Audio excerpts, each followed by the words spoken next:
Produk pangan Indonesia memiliki peluang besar untuk masuk ke pasar regional.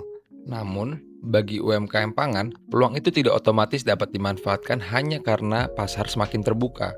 Di balik peluang ekspor tersebut, terdapat tantangan hukum yang cukup besar, mulai dari pemenuhan standar produk, sertifikasi, pengujian, pengakuan hasil uji, hingga perlindungan dari lonjakan impor dan persaingan usaha tidak sehat. Karena itu, pertanyaan pentingnya adalah, apakah hukum nasional Indonesia sudah mampu mendorong UMKM pangan untuk bergerak memanfaatkan kesempatan pasar RCEP, sekaligus melindungi mereka dalam persaingan regional. Perkenalkan, nama saya Aldi Rashid Ilmar, dan video ini merupakan diseminasi dari tesis saya yang berjudul Kesesuaian Hukum Nasional dengan Ketentuan Regional Comprehensive Economic Partnership mengenai standar dan perlindungan persaingan UMKM pangan di Indonesia.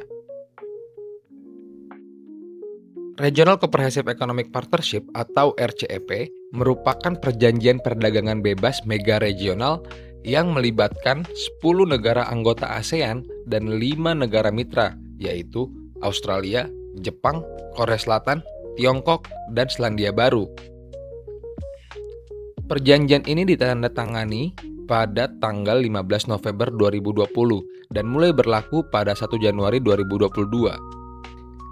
Bagi Indonesia, RCEP telah diratifikasi melalui Undang-Undang Nomor 24 Tahun 2022 dan mulai berlaku pada tanggal 2 Januari 2023. RCEP menawarkan peluang bagi Indonesia melalui penghapusan tarif, penyederhanaan prosedur perdagangan, dan fasilitas perdagangan. Dalam konteks UMKM pangan, peluang ini seharusnya dapat meningkatkan daya saing dan memperluas ekspansi perdagangan internasional. Namun, pemanfaatan peluang tersebut sangat bergantung pada kesesuaian kebijakan hukum nasional. Sebab, tantangan utama UMKM pangan bukan hanya masuk ke pasar regional, tetapi juga memenuhi standar produk pangan, sertifikasi, pengujian, pengakuan hasil penilaian kesesuaian, serta bagaimana mengatasi potensi lonjakan impor dan praktik persaingan usaha tidak sehat. Dengan demikian, RCEP tidak hanya dapat dilihat sebagai peluang pasar, tetapi juga sebagai ujian bagi hukum nasional. Apakah hukum nasional sudah mampu mendorong UMKM pangan untuk bergerak memanfaatkan kesempatan pasar RCEP, sekaligus memberikan peluang dalam persaingan regional yang semakin terbuka. Dari latar belakang tersebut, penelitian ini kemudian diarahkan pada dua fokus utama, yaitu standar produk pangan dan perlindungan UMKM pangan.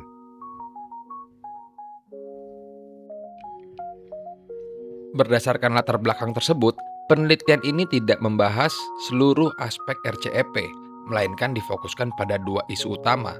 Pertama, aspek standar produk pangan. Bagian ini menilai bagaimana kesesuaian pengaturan hukum Indonesia mengenai standar, keamanan pangan, sertifikasi, pengujian, dan penilaian kesesuaian dengan ketentuan RCEP, khususnya dalam rangka mempermudah akses ekspor UMKM pangan. Yang kedua, aspek perlindungan UMKM pangan. Bagian ini membahas bagaimana hukum nasional memberikan perlindungan terhadap UMKM pangan dalam menghadapi potensi meningkatnya impor asing, lonjakan impor, dan praktik usaha tidak sehat pasca RCEP. Dengan dua fokus tersebut, penelitian ini ingin melihat apakah hukum nasional Indonesia tidak hanya selaras secara normatif dengan RCEP, tetapi juga mampu mendukung UMKM pangan untuk memanfaatkan kesempatan pasar regional dan tetap terlindungi dari persaingan yang semakin terbuka. Fokus pertama yang dianalisis dalam penelitian ini adalah standar produk pangan. Karena dalam perdagangan pangan regional, peluang ekspor sangat bergantung pada kemampuan produk untuk memenuhi standar dan memperoleh pengakuan di negara tujuan. Analisis pertama dalam penelitian ini adalah standar produk pangan. Dalam konteks RCEP, akses pasar tidak cukup hanya ditentukan oleh penghapusan tarif. Produk UMKM pangan tetap harus memenuhi standar keamanan pangan, prosedur sanitasi, pengujian, sertifikasi, dan penilaian kesesuaian. Ketentuan yang menjadi dasar analisis adalah Bab 5 RCEP mengenai SPS dan Bab 6 RCEP mengenai Stracap.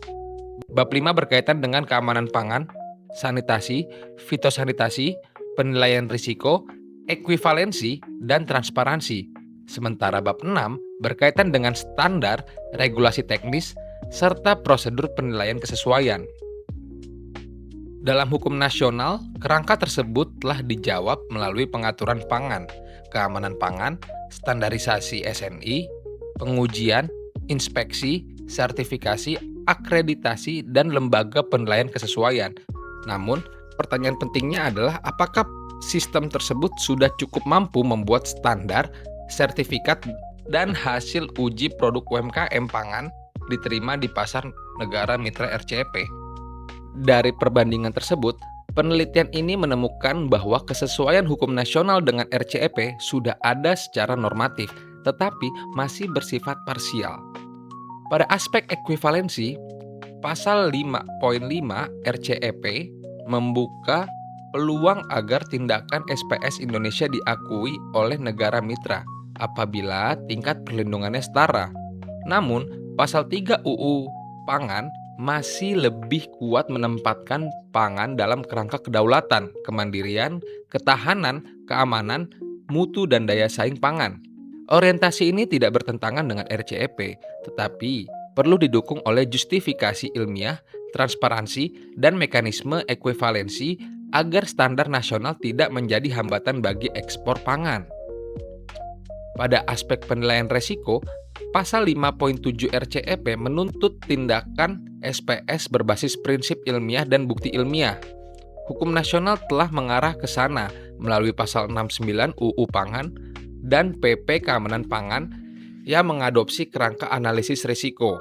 Namun, pelaksanaannya masih sangat bergantung pada ketersediaan data ilmiah, kapasitas laboratorium, sistem ketelusuran, dan koordinasi lembaga. Lalu, pada aspek transparansi, pasal 5.11 dan pasal 5.12 RCEP menekankan notifikasi dan pertukaran informasi SPS. Indonesia secara formal telah memiliki kelembagaan informasi SPS, tetapi bagi UMKM pangan, informasi standar negara tujuan masih perlu dibuat lebih cepat, terpadu, dan mudah dipahami. Sementara itu, Pasal 6.8 RCEP mengenai penerimaan hasil penelitian kesesuaian sangat penting bagi UMKM karena dapat mengurangi kebutuhan uji ulang dan sertifikasi ganda. Dalam hukum nasional, penilaian kesesuaian telah diatur melalui UU Standarisasi dan Penilaian Kesesuaian, termasuk pengujian, inspeksi, dan sertifikasi. Akan tetapi, keberterimaan hasil uji tetap bergantung pada akreditasi, integritas, dan sertifikat, dan kepercayaan negara mitra terhadap lembaga penilaian kesesuaian Indonesia. Dengan demikian, standar produk pangan belum sepenuhnya menjadi jembatan ekspor bagi UMKM pangan. Hukum Indonesia sudah menyediakan dasar, tetapi masih perlu diperkuat agar standar, sertifikasi, dan hasil uji benar-benar dapat menjadi akses pasar dalam RCEP. Analisis kedua membahas perlindungan UMKM pangan. Keterbukaan pasar RCEP membawa peluang, tetapi juga risiko lonjakan impor dan persaingan usaha yang lebih ketat. Bab 7 RCEP menyediakan Transitional Safeguard Measure sebagai perlindungan sementara terhadap kerugian serius akibat peningkatan impor. Dalam hukum nasional, perlindungan ini diatur melalui PP nomor 34 tahun 2011. Sedangkan perlindungan dari persaingan usaha tidak sehat diatur dalam Undang-Undang nomor 5 tahun 1999.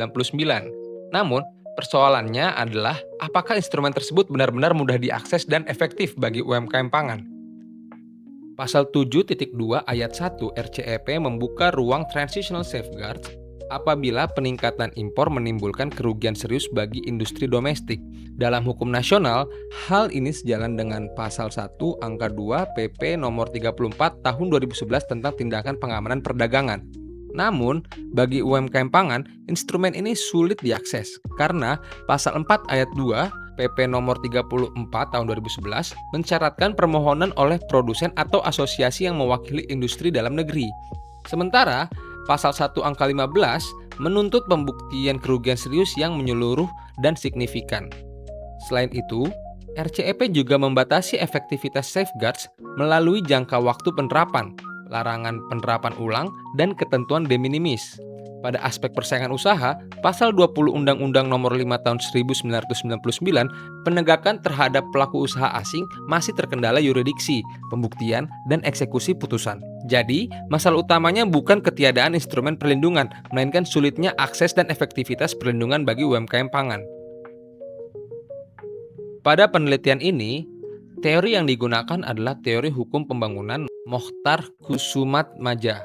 Hukum tidak dipandang hanya sebagai kumpulan peraturan, tetapi sebagai sistem yang mencakup asas, kaidah, kelembagaan, dan proses yang aktual. Dalam teori ini, hukum memiliki fungsi konservatif untuk memelihara ketertiban dan fungsi pembaruan sebagai sarana mengarahkan kegiatan manusia ke arah pembangunan. Dalam tesis ini, RCEP menjadi faktor eksternal yang mendorong pembaruan hukum nasional. Karena itu, hukum tidak cukup hanya selaras secara norma, tetapi juga harus memperkuat kelembagaan, prosedur, dan pelaksanaan agar mampu memberi kepastian, perlindungan, dan dukungan nyata bagi UMKM pangan. Temuan penelitian ini menunjukkan bahwa hukum nasional Indonesia sudah memiliki kerangka pengaturan yang luas, mulai dari UMKM, perizinan, keamanan pangan, standarisasi, penilaian kesesuaian, fasilitas ekspor, trade remedies, hingga persaingan usaha. Namun, kerangka tersebut belum sepenuhnya bekerja sebagai sarana pembaruan. Pada aspek standar, kesesuaian dalam Bab 5 SPS dan Bab 6 Stracap RCEP masih terkendala kelembagaan, laboratorium, data ilmiah, ekuivalensi, dan pengakuan hasil uji. Pada aspek perlindungan, safeguards dan hukum persaingan usaha belum cukup operasional bagi UMKM karena hambatan pembuktian, data legal standing, de minimis, serta keterbatasan yurisdiksi terhadap pelaku usaha asing. Jadi, hukum nasional tidak cukup hanya selaras dengan RCEP, tetapi harus membangun kapasitas teknis dan perlindungan afirmatif agar UMKM pangan dapat memanfaatkan peluang pasar regional. Rekomendasi utama penelitian ini adalah memperkuat hukum nasional agar tidak berhenti pada penyederhanaan perizinan. Kemudahan NIB perlu dihubungkan dengan pendampingan sertifikasi, akses laboratorium, pembiayaan standar, informasi negara tujuan, dan pengakuan hasil uji. Dalam aspek standar, UMKM pangan tidak cukup diwajibkan memenuhi standar, tetapi juga harus dibantu agar mampu memenuhinya melalui subsidi sertifikasi, bantuan uji laboratorium, dan pendampingan keamanan pangan. Dalam aspek perlindungan, trade remedies dan hukum persaingan usaha perlu dibuat lebih operasional melalui penguatan asosiasi atau klaster UMKM, bantuan pembuktian kerugian, sistem peringatan dini, serta pengawasan persaingan lintas batas. Arah pembaruan ini penting agar hukum nasional benar-benar melindungi, memberdayakan, dan meningkatkan daya saing UMKM pangan dalam pasar RCEP. Sebagai penutup, RCEP bukan hanya perjanjian yang membuka pasar regional, tetapi juga ujian bagi hukum nasional dalam memastikan UMKM pangan tidak tertinggal dalam integrasi ekonomi kawasan. UMKM pangan tidak boleh hanya dipandang sebagai objek pajak, tetapi harus ditempatkan sebagai pelaku ekonomi yang diperkuat kapasitasnya. Dengan dukungan hukum yang tepat, peningkatan standar dan kualitas pangan dapat menjadi kebiasaan baru dalam praktik usaha.